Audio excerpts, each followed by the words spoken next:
Welcome, everyone. Thank you so much for joining us. Once again, my name is Catherine Saunders. I am Director of Enrollment Management here at Chapel Hill Chauncey Hall School. We are so excited to have you here this evening to learn more about academics at Chapel Hill. I am joined today with all of our department chairs and our assistant head of school to talk to you about our academic programs in depth and be able to answer all of the questions that you have this evening. Before we get started, we thought we'd provide you a brief overview of who we are as a school. We are Chapel Hill Chauncey Hall School. We are a college preparatory all-gender day and boarding school located just 10 miles outside of Boston, Massachusetts in Waltham. We serve students in day and boarding, and we are known for over 190 years of rich history, challenging students academically, socially, and interpersonally. We're going to be talking a lot about our program and who we are throughout the session today.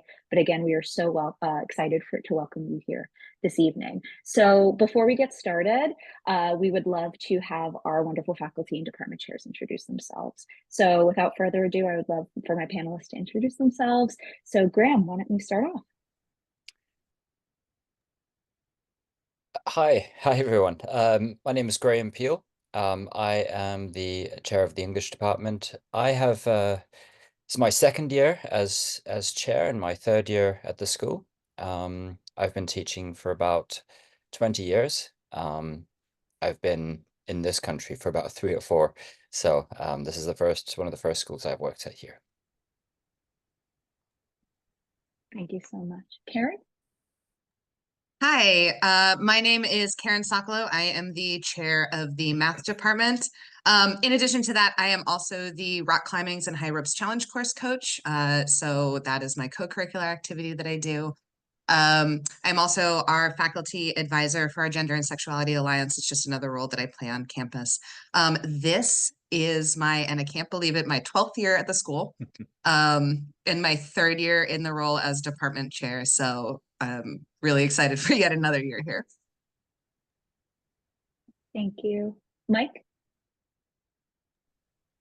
Hi everyone, my name is Mike Savaria. It's my 4th year at the school here and my 2nd year as the science department chair. I also help out with the rock climbing co-curricular some years, and I am the head coach of the boys tennis team. I'm also a dorm parent in the Harrington dorm on campus as well.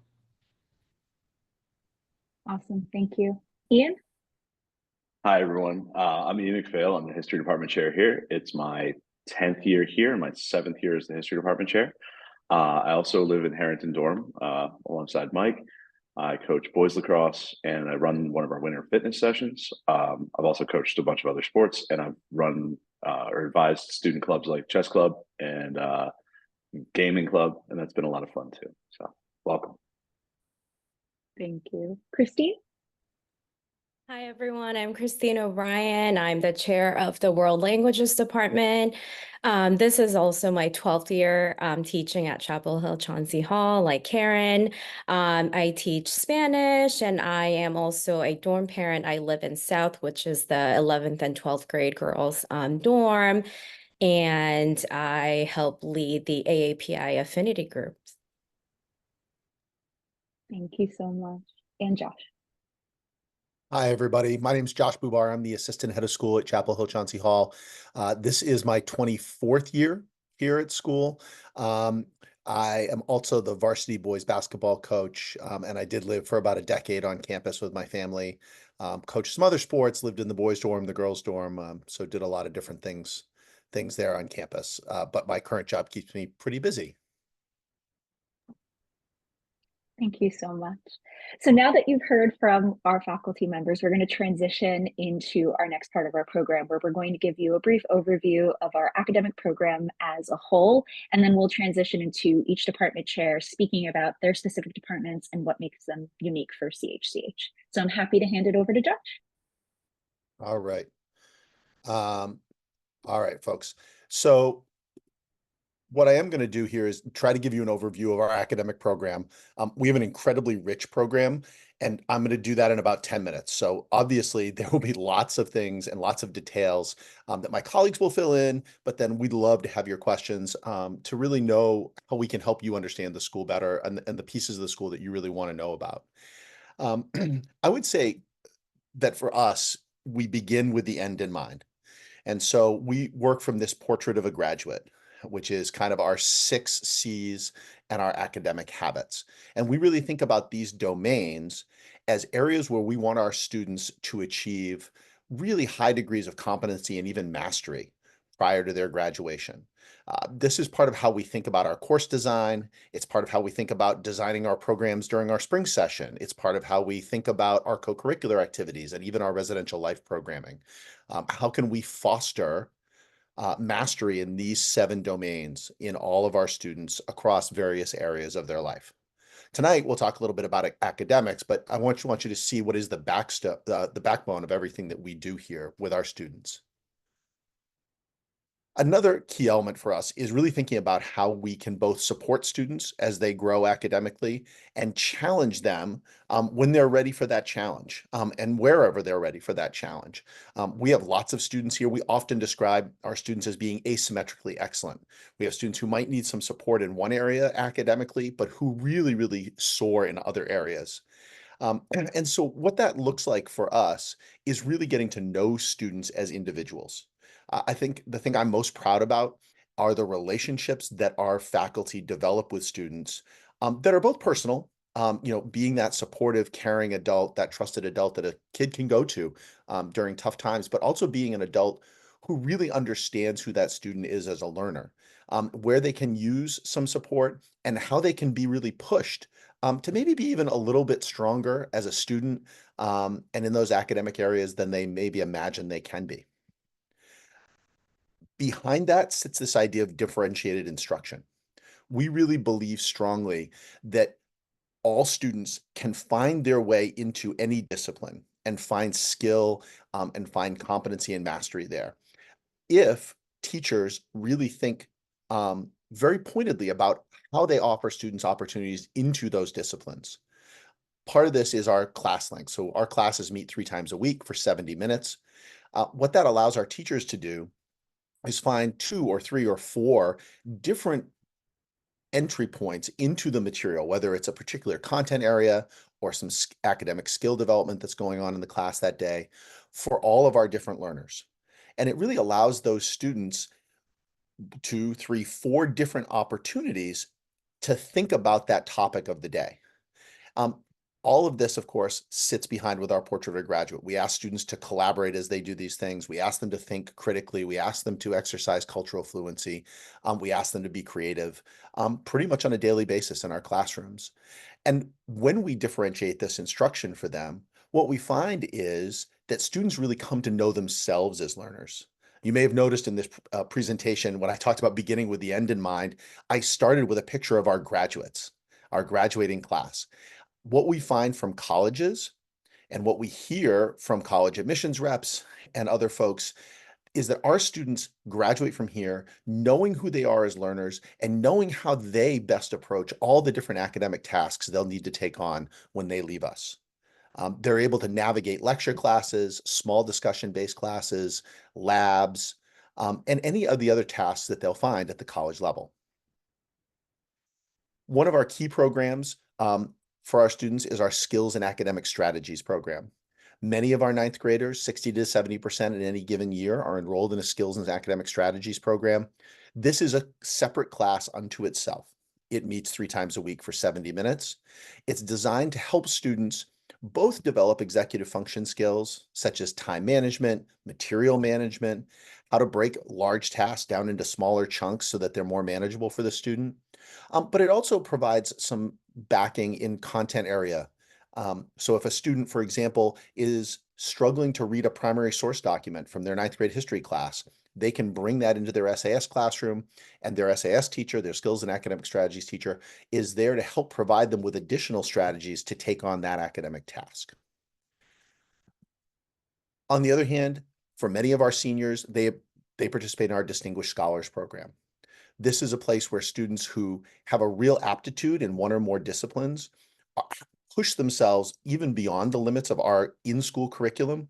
They take on additional work, particularly in the summer, either in the form of independent projects, portfolio development, often in terms of college classes or extended summer programs, where they really develop their skills and kind of nurture their passions for a particular area, whether that would be in STEM, the humanities, or languages, or the visual performing arts.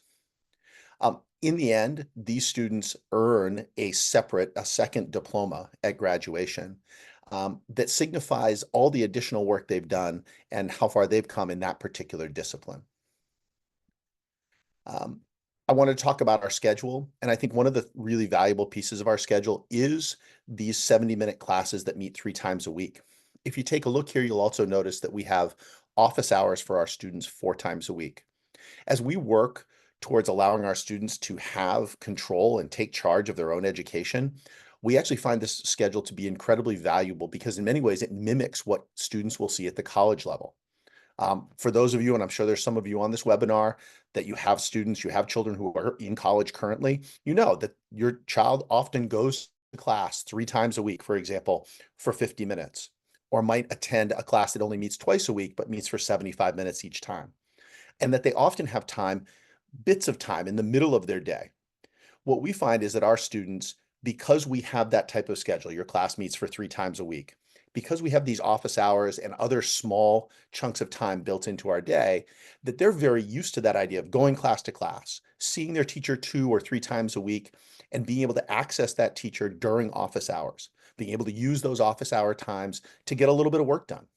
Many of our most successful graduates come back and say, yeah, it's great. I have that class from 9 to 9:50, Monday, Wednesday, Friday, and then I have another class from 11 to 11:50. I really know how to use that hour in between. I can get a snack, I can get a cup of coffee, I can knock off a reading assignment, and then I can be energized and ready and go to class and really feel like I'm on top of my day. And I think that our schedule really helps those students develop those habits and those ways of thinking about their academic lives. As I said earlier, I think the other piece for us is we really want students to take charge of their education. So again, going back to our portrait of a graduate, we often share this with students and we want them to think about the progress they're making in those different domains. How are they as collaborators? How are they as creative and analytical thinkers? What work have they done in community engagement for social justice, and what more can they do? And part of that is to say to them, you need to own this. In the end, this is your education. It's not ours. We're here to facilitate it. We're here to coach you. We're here to help you. We're here to be a guide on the side, sometimes a sage on the stage. But we're here for you. And we really want our students to understand that and take charge of their own learning. One way that I think really shows how we do that is our matriculation list. Many of you listening to this, as you heard Catherine say, we're a college prep high school. 100% of our students are accepted into college. A handful will take a gap year in between. Everybody will end up matriculating at a college after graduation here. But one of the things I'm most proud about is the range of colleges that our students matriculate to. So for example, if you just look at the different logos here, I'm sure many of you are familiar with the University of Alabama. It's hard to not be if you ever turn on a TV on a Saturday afternoon. Probably many of you are also familiar with Wesleyan University or with Bard College. And if you're familiar with those institutions, you can imagine how fundamentally different they are. But they are institutions that fit our students. We have students for whom the University of Alabama, a tier 1 large research university, is a perfect fit. And we have students for whom Wesleyan, a small New England liberal arts college, is a perfect fit for who they are as learners and the things they want to do, and going to a place where they can be known and be somebody, and where they know they can have a role and a place there, and where they can, once they leave us, continue to take charge of their education. As you continue to look at schools throughout this process, I'd really urge you to think about this ratio. We've had about 232 graduates over the last 5 years, and they've attended 126 different schools. As you go look at other schools, I'd urge you to ask them what their ratio is. For a lot of schools, they may not know. I can tell you ours is the best of any of the schools in the greater Boston area that I track, because for us, there is not a list of schools that is preordained. What we want to do is make sure that our students find the place where they can continue in that educational journey where they're really in charge of their learning. So that's kind of my overview And I'd really like to turn it over to the department chairs a little bit so they can talk about their different departments and how they operate kind of under that broader umbrella of our work here with students. Thank you so much, Josh. So yeah, let's kick it over to our department chairs. So I guess in the same order that we did our introductions, if you want to talk about the work that you do on the ground with our students. So Graham, why don't you kick us off? Thank you. Yeah. So in the English department, as Josh says, we want to prepare kids for the skills that they'll need for college. But we're also, hoping to provide students to provide students with the skills that are required to develop empathy, curiosity, to think critically, communicate. We want them ready to be able to engage, not just with academics, but with the world, to make a meaningful impact. Everywhere along every step along the way, we want to meet students where they are. It's a really important part of what we do in the English department because students come to us with different levels. And we want everyone to be able to find a place in the classroom, and develop their skills from where they are. We start off in the 9th grade. The course is called Discovery of Self. We start off fairly gently. They learn foundational skills. They do some textual analysis. They do reflective writing. They do a bit of analytical writing. Very scaffolded from the beginning. We then move into the 10th grade where we start to introduce them to a bit more critical reading and writing. That's the name of the course. So students begin to enhance kind of analytical abilities, develop stronger academic habits. They're engaging with a bit more complex texts, and they start to write more formal essays. In the 11th grade, we do American literature. The focus here is really exploring America through the margins, trying to explore identity, race, gender, etc., from voices that we're not used to hearing from. We're trying to build cultural fluency with students as well as critical thinking skills. We have all sorts of discussions, debates, Socratic seminars, and students at that level can decide whether or not they want to take an honors track or whether they want to stay in regular English. In honors, the focus is similar. The pace is a bit quicker. It's a bit of a stepping stone into AP, but it's not required for AP. But if a student knows at the end of 10th grade that AP is where they want to be, honors is a good choice for them. By the time they get to their senior year, students can then choose an elective, and this is a real strength, I think, of the English department. We offer AP literature. We also offer a number of teacher created, curated courses. This differs from year to year, depending on both teacher interest and student interest. At the moment, we have media studies, genre studies, creative writing, and each of those has a capstone project. For example, in creative writing, they work together to create a compendium of short stories written by themselves. Media studies, they create a piece of their own media, applying some of the theories that they've learned in class, and then write an artist statement. Genre studies, a bit more research focused. It depends on the course. Throughout the years, we try to build public speaking into every grade. It's quite important to us that when a student leaves us, that they're able to not only communicate by writing, but by speaking as well. So in the 9th grade, 9th and 10th grade, they memorize and perform script scenes from Shakespeare or perhaps a movie. We get together in spring, and students perform. Parents often come to see this. It's a really fun activity. In 11th grade, we do dramatic readings of poems. We try to I guess, build on the dramatic readings that they've done, but focused more on a kind of a close reading of a poem. And then this is all leading up to their senior presentation in 12th grade, where they will deliver a speech to the whole school. We interweave this with classroom discussions, debates, Socratic seminars in almost every year. So the students should have plenty of opportunity to develop confidence and communication skills that they need to succeed. We use scaffolding a lot.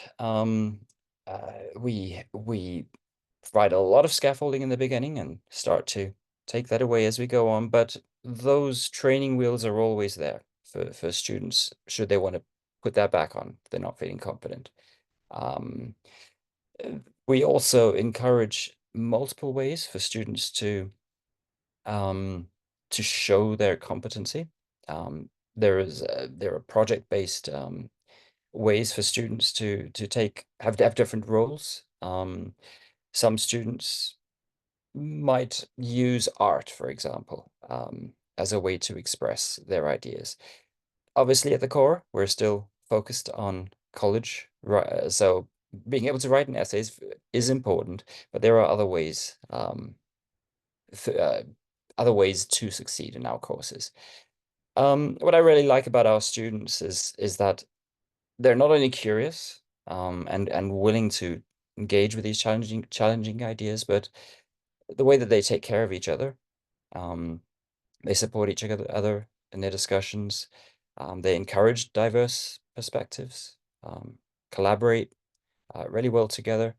It's really rewarding for me as a teacher to see the way that they take ownership of their learning and really step into those roles and yeah, practice for the next step. Yeah, that's me for the English department. Awesome. Thank you. Karen?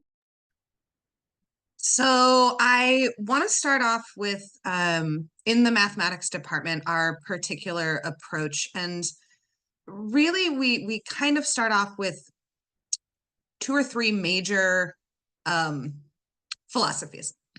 Okay, and our first major philosophy is everybody is a mathematician. And what that looks like in every single person can be different. But every single person can do. And tied in with this is this idea that math is not a talent. You're not born being able to do math or not. Math is a skill. And like any skill, the more you practice it and the more you really engage with it, the better you will get at it. And then we take this idea and we say, and math is, you know, despite the fact that it can be very abstract sometimes, math is a human oriented set of skills, right? And so our goal is, how can we use data? How can we use evidence? How can we use analysis so that we as human beings can make intelligent, informed, and empathic decisions, right? How do we take a look at data and use those to move through the world, both in high school and in college and after college, right? How do we set ourselves up for a numerical and data evidence-driven literacy that will inform us for the rest? So this is the sort of core philosophy that we do. And inside of that, we have a pretty robust arc. In our mathematics department, we start off with Algebra 1 and move to geometry. At the Algebra 2 level, we do break out into an honors class and a non-honors class. The honors class digs a little bit more deeply into trigonometry than the non-honors class. But I think one of the things that I particularly like about the department, and it is set apart from many other schools, is while we give the kids the option to take honors algebra or non-honors algebra 2, and honors pre-calculus and non-honors pre-calculus, the kids aren't tracked into the system. So if we see a kid who at a certain point is like, you know what, I'm just not ready for that honors algebra 2, but then is a high flyer in regular algebra 2 and says, you know what, next year, I think I'm ready for that honors pre-calc class. They're not stuck in a single system. There is float between those systems. You know, the kid who's really great in honors algebra 2, but then says, you know what, honestly, that was a little bit above my stretch. I think a regular pre-calculus class would be better for me. Absolutely. We are there to support them for whatever decision makes it make more sense for them, not whatever decision they're sort of carted into, right? It's not a tracked system. At the upper levels, we get a whole lot of choice, which I think is very exciting because it really plays upon multiple aspects of the STEM world, right? So we do have an AP traditional AP Calculus AB class that we take. We also have an AP Computer Science class. It is within the mathematics department. Different AP. So if they're feeling a little bit more computer sciencey, they want to learn how to program, they want to learn the underpinnings of how the internet works and those kinds of things, that's the right place for them. We have an applied engineering class as well for the kids who are a little bit more hands-on. They build a lot of stuff, they break a lot of stuff, they do the math about how it stands up and why it fell down. One of the fantastic projects for that is the kids will build a bridge. So they'll do a lot of research into bridge structures. And then they see how well their bridge stands up to different, weight testing, movement testing, wind testing, all of those sorts of things. So that's a really neat application class. And then our other class is, it's called Advanced Topics, Logic, Data Science, and Finances. And this is specifically designed for the students who don't see themselves as mathematicians, but want to know how math is actually used in the real world, right? So what math are we going to approach on a day-to-day basis? How do I understand the financial world as I'm entering into it? How do I understand the data and evidence that is coming at me? How can I use logic to form intelligent and empathic decisions in my life? So that's our story arc of mathematics. Every single one of our classes does a mixture of the sort of more traditional tests, quizzes, and also these projects. I mentioned the bridge project in the applied engineering class. In the advanced topics class in the spring, we do our finances project where every single one of the kids selects a job and they get the salary for that job. And then they see whether they have enough money to buy a house and like, what is a mortgage and can they put the down payment, and then they have to pay taxes. And so we go through that sort of arc in their imaginary world. But even at the lower levels, we have a great geometry project where the students use trigonometry to measure how tall different buildings are on campus. And the Algebra 2 level, there's a really neat one about endangered animal species and exponential functions. So not just having it be this sort of test-taking structure, but where can we apply these problems in ways that let the students feel themselves and see themselves in the curriculum, right? You get the student who's super passionate about ecology, right? And they love the endangered animals species project. And that's actually one of the things that I really like about our students is the students, they like what they like. And inside the classroom, in these more sort of creative project spaces, they really do use whatever venue it is that you're giving them, an art project, a public speaking project, to show what they love. And so the kid who's like super passionate about basketball is going to track all of the basketball stats. I had a student design a project, tracked all of the basketball stats, was a manager for the varsity basketball team, and actually used stuff that she was learning in math class, right, to support her passion. So the kids love what they love, and we let them love what they love. And I think that's a really wonderful highlight at CHCH in general, but like definitely in the math department. Wow, thank you so much, Karen. Mike. Yeah, hi again, everyone. So our departmental approach, I think, is to really try to make and revolutionize to where science is today. A lot of historically, you think of science classes have been very lecture heavy and just sort of talking to students. And at our school, we try to make them as interactive as possible, whether that is through interactive discussions with the students. We do a lot of hands-on projects throughout all of our grade levels to really try to get students to investigate the phenomenons that they're studying. So not just learning about cellular respiration, but doing a hands-on exercise lab, measure your heart rate, and then learn about the intricacies of the cellular networks that provide that energy for you. And so to really make it as investigative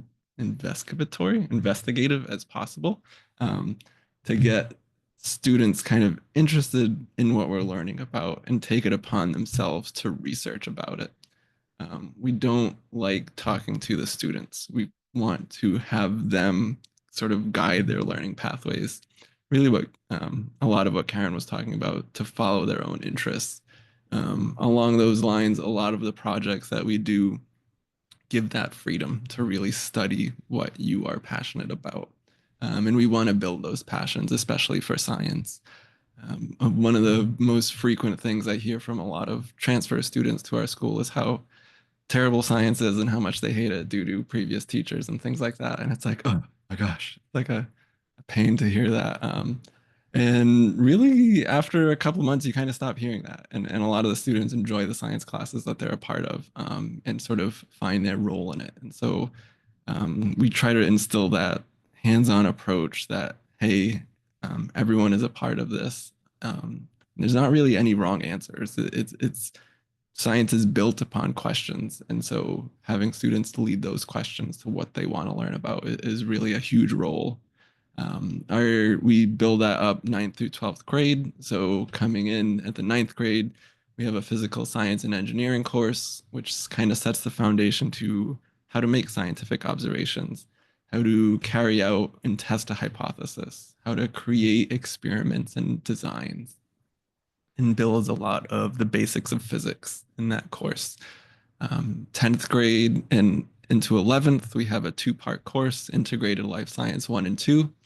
So rather than having 2 separate years, one of biology and one of chemistry, we integrate those throughout, which I think provides a much more cohesive application of how biology and chemistry are connected to each other, which makes it more applicable in going through those topics. And then in 12th grade, science isn't required for the 12th grade, but you do find a lot of students continuing to enroll in those courses. We have a pretty big array of electives that, again, vary year to year.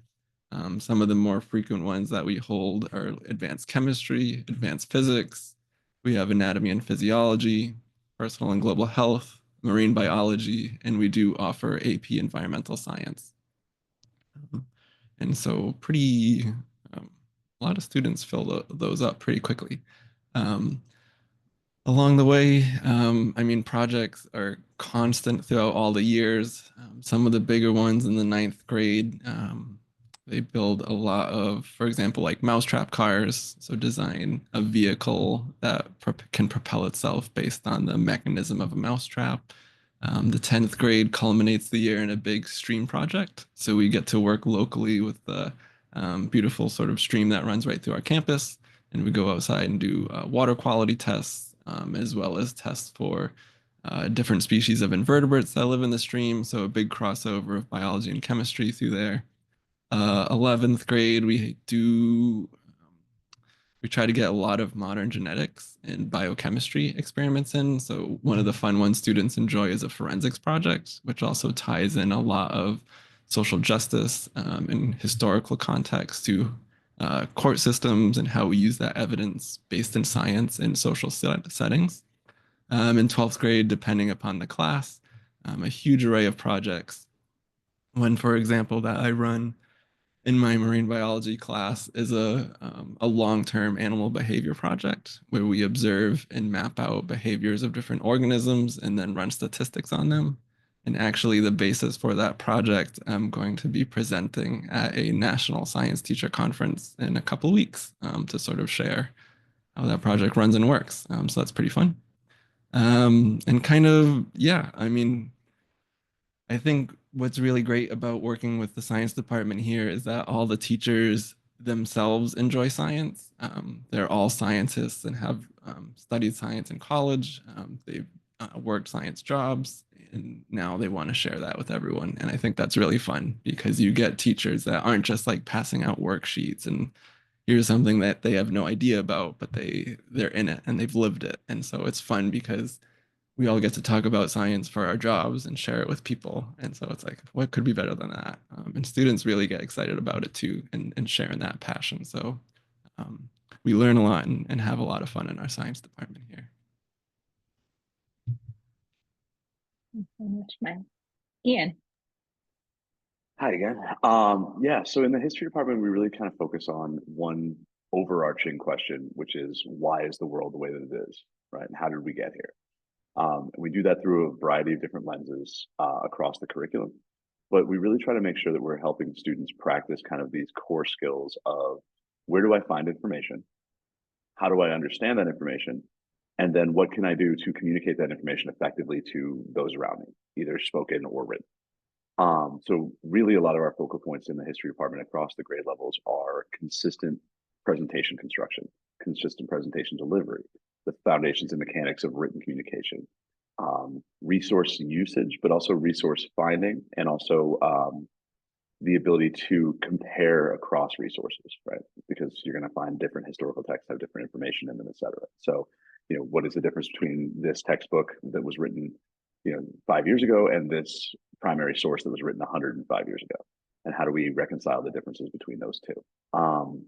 And so the way that we do that in the history department is we do that through a variety of different lenses. In ninth grade, we start off with ancient world civilizations. So kind of your classic, yes, Greece and Rome, but also the Indus River Valley, and also the Mayan civilizations, and also the Egyptian civilizations of the Nile. And we take a consistent look at all of these through a lens that we could use to examine our own nations and politics in the world today, which is we call it the grapes system. And so it's government, it's religion, it's architecture, it's politics, it's economics, and it's society.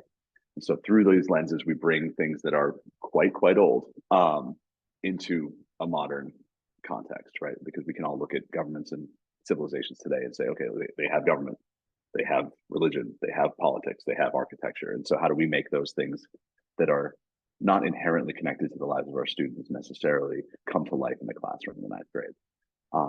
They also work really hard on the construction of foundational essays, foundational presentations, really looking at what are the mechanics of these pieces and how do they come together to make a foundation that you can build upon to make longer, bigger, hopefully better presentations and papers over time.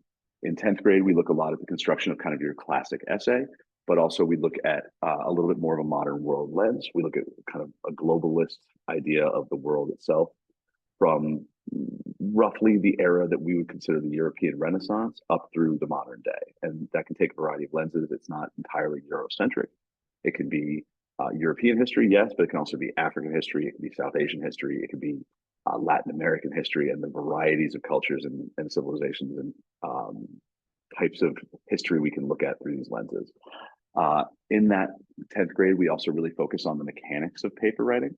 What are the components of a good paper? How do we make sure that a paper has a clear and effective thesis statement? How do we make sure we're defending a position and not simply writing a book report?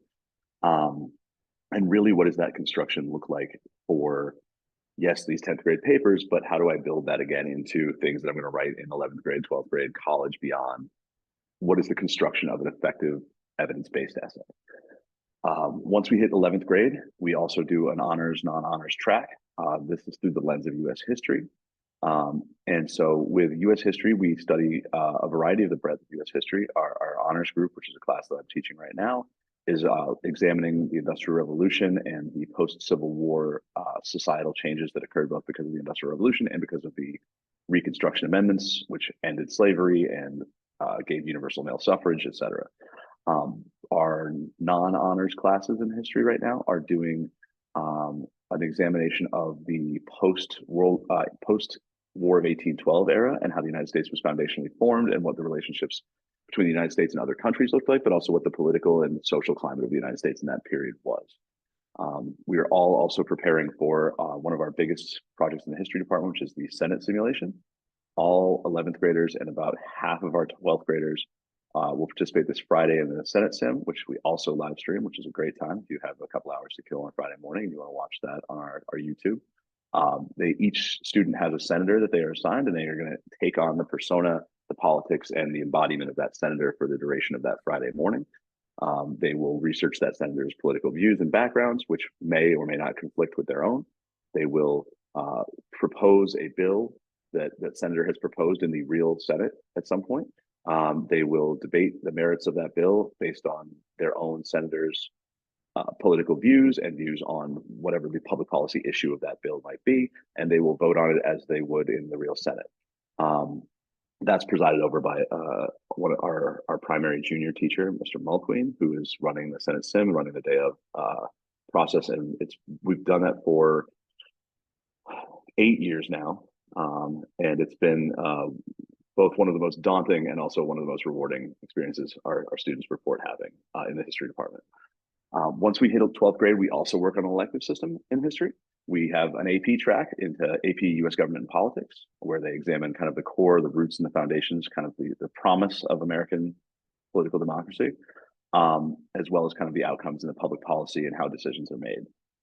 We also have a psychology elective, which is a developmental psychology. It studies human development through the life cycle, specifically focusing especially on early childhood and adolescence, and kind of the major life-changing events that happen during those times in terms of both internal and external psychological and social interaction.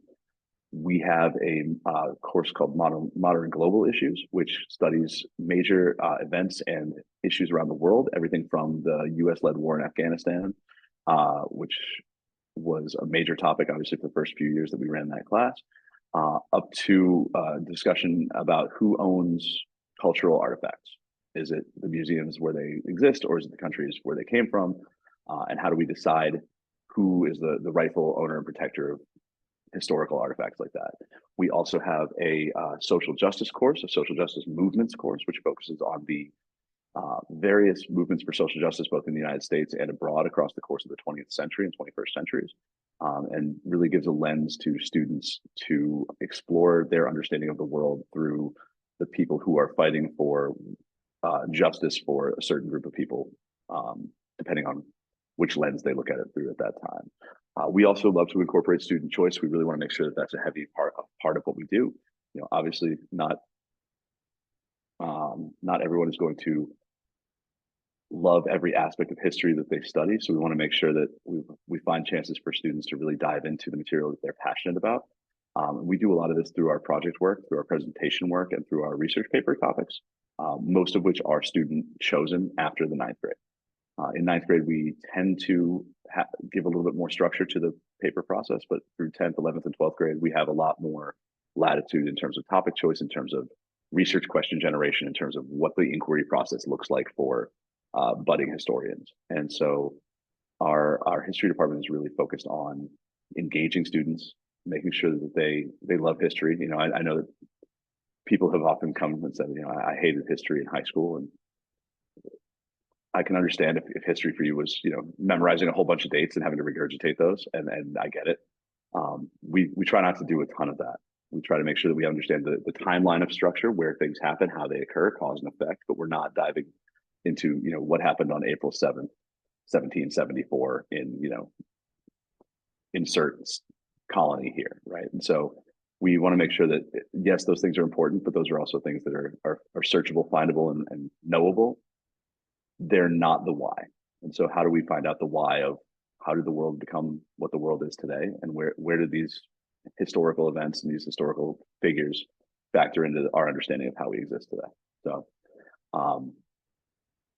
really, yeah, that's kind of the overview of history. So thank you so much. Thank you. And last but certainly not least, Christine. Hello, excuse me. So in the World Languages Department, one of our main goals is to empower students to challenge and surprise themselves.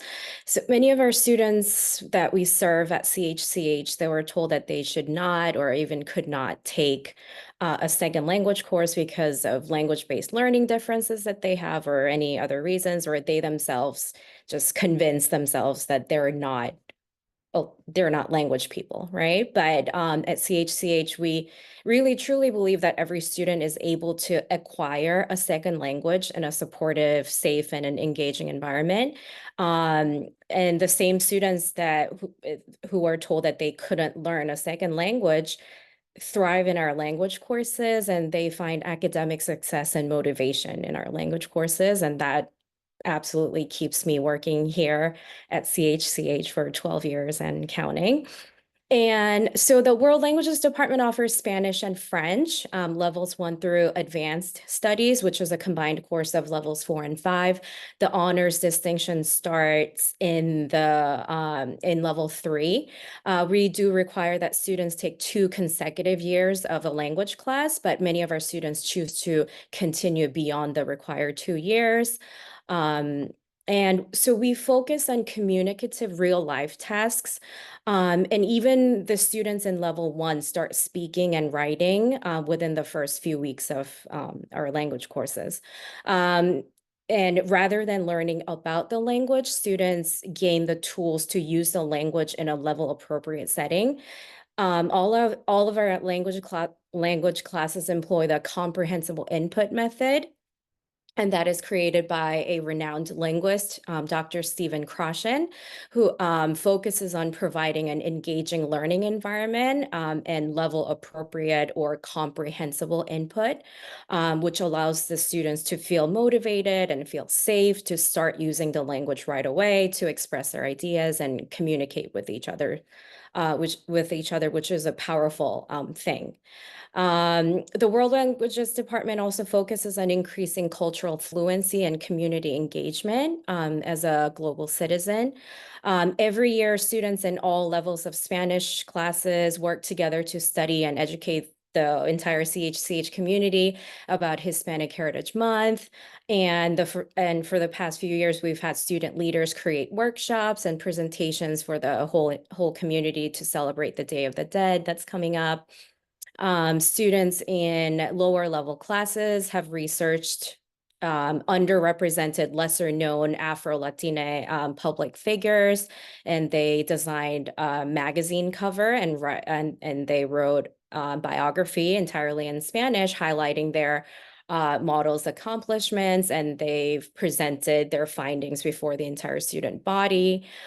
Students in my advanced Spanish classes have put together formal presentations that they were told that they would have to present before the United Nations Human Rights Committee, addressing human rights violation cases and ways to alleviate these issues in Spanish-speaking countries.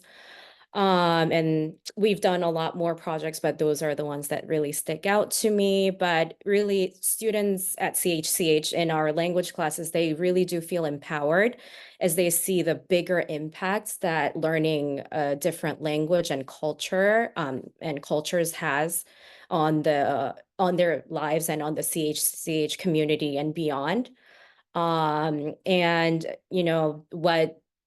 one of the many things that I love about working here and being in the World Languages Department is that all of our teachers in the department, we really live and breathe the languages that we teach and the cultures, and we make sure we teach the languages we do in a respectful way, learning about the people that speak it, that keep the languages alive, and having a ton of fun while doing it. So yeah. Thank you so much, Christine. So now that we have about 10 minutes left in our presentation, we wanted to open it up to you, the audience, for questions for our amazing department chairs. Now that you've had an overview of who we are, what we do, and who we serve, we thought it would be a really great way to answer your questions. But I guess to get things kicked off and started, so audience members, please feel free to add questions to the chat and Q&A. But I guess just to get started, if folks can talk about kind of the interdisciplinary nature of your departments and the work. I know you've spoken about kind of the work that's done within the department. Does anyone have any examples of how you have cross-collaborated with different departments on projects or classes?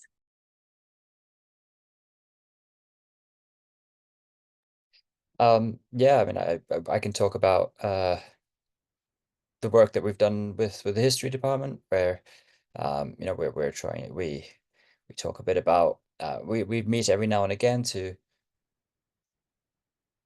really gauge where the students are, what needs they have, etc. And how we can scaffold a lot of the stuff that we share.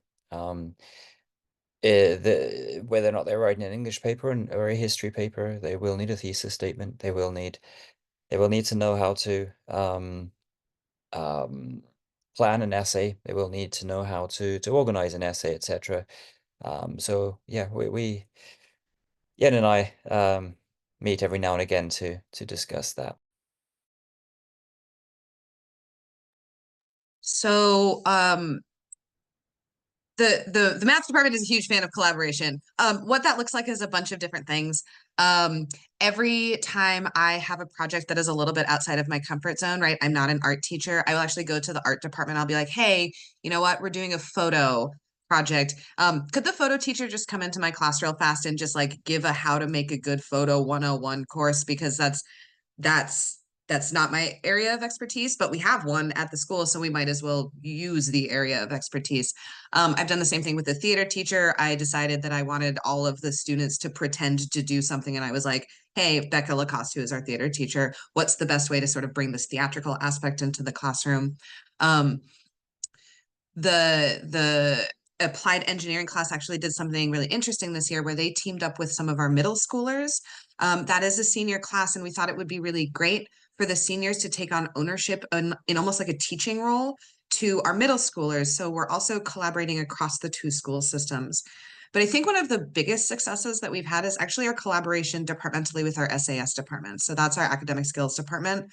And anytime we run into trouble where something isn't quite working, or we need a new template for notes, or we're really struggling to reach this demographic of student, or maybe even this one particular student in class, the SAS department is there, and the SAS department is there to make each of the other departments better and stronger. So recently, we actually had one of the SAS teachers come in and help us with templates for the lower levels of mathematics, so we can teach the kids how to take notes for math, right? We are not SAS teachers, but we can lean on them to help us inside of our classrooms. So that's what some collaboration looks like for the math department. Yeah, Graham mentioned the history and English collaboration. I think that's kind of a natural one that people talk about a lot. We are also working on some collaboration between math and history, specifically with Karen's advanced topics class. They do a lot of work with surveys and effective survey generation and data collection. And my psychology students spend a lot of their winter doing original research and creating original surveys to do kind of qualitative research into a psychological phenomenon. And so we've been working together on, her students have learned how to make good surveys, and my students then make not great surveys sometimes, and they work together to critique and build, more effective and more applicable and actionable surveys into their research project. And that's been a really fun one. We're also doing something with psychology and the 8th grade science class to work on the concept of risk and risk management and risk taking. And so in a couple of weeks, the 8th graders are going to come do some kind of live experiments with my psychology seniors to judge how they assess risk and whether or not they make a decision to pursue an action or not. So very exciting stuff.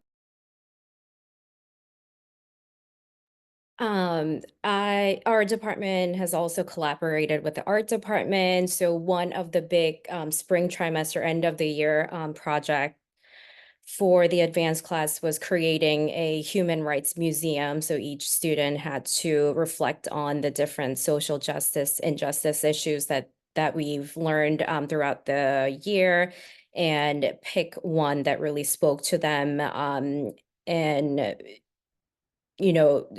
and speak up for the victims of those injustices.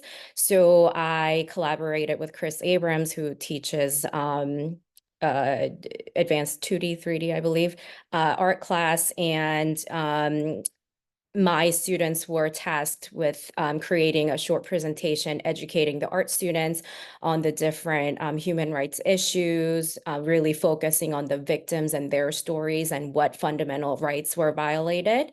And the art students then taught my students what media best represent, or what different media have different impact on impact when using art as a tool for activism. So students had, before collaborating with the art department, or our students were saying, can I do a collage? Can I do watercolor? And I wanted to challenge and push my students to go beyond the obvious or the easier options. to really create a museum where different stories are told in different creative ways. So the art department really helped my students to see that each type of medium that artists use has a reason and a purpose.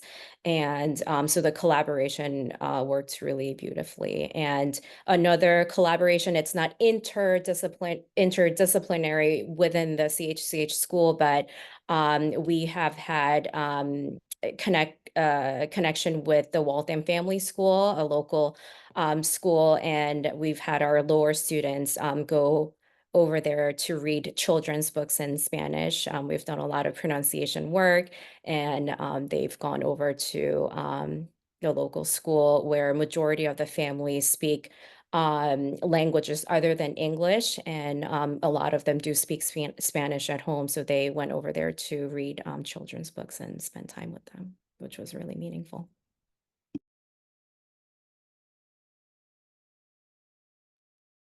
Wow. So interdisciplinary. This is great. And then just looking at clock, I think we have time for one more question. This is a little bit of a fun one. Knowing our location, we are just 10 miles outside of Boston. The Metro West area has a lot of things to do. Are there any memorable type of field trips or examples of times where your department has taken students off campus to explore the areas within your department through maybe museums or cultural centers or any places that have been memorable or maybe outside of what a typical family would think is a field trip? I can talk a little and maybe link in a bit to the interdisciplinary with the last question. So for my marine biology class, I partnered with the photography teacher for his advanced photography class last spring. And we took a field trip out to areas of the North Shore. So we went to like Gloucester, Rockport, and so through photography, we cataloged sort of the natural species in those intertidal and ocean areas. So in fishing ports. So we sort of, it's pretty fun. I mean, we just get to go outside, explore all the natural waterways, and then photograph it to sort of catalog what we saw. And then we use those images later on to study what the species were. Also, with that photography teacher, I partnered up for a spring session, which are the trips and learning experiences we take at the end of the academic year. And then last year, or not last year, 2 years ago, we went to Acadia National Park in Maine in a very kind of similar design trip. We targeted around environmental science and photography.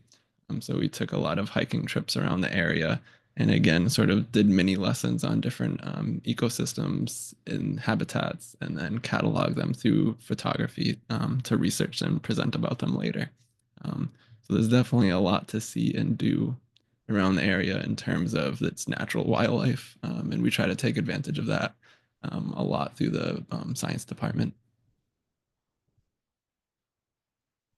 So I don't know if everybody knows this, but Massachusetts now has an ice cream trail that has all of the best ice cream places regionally. So every year, our calculus class is I pick a mystery location. The most recent ones have actually been on those ice cream trails. And I drive the kids out where they all get a sweet treat of ice cream. And we use calculus techniques to figure out how far away we went and how we can, without looking at a Google map, figure out the distances that you have traveled. So that always happens in our AP calculus class. Plus we get sweet treats out of it. So.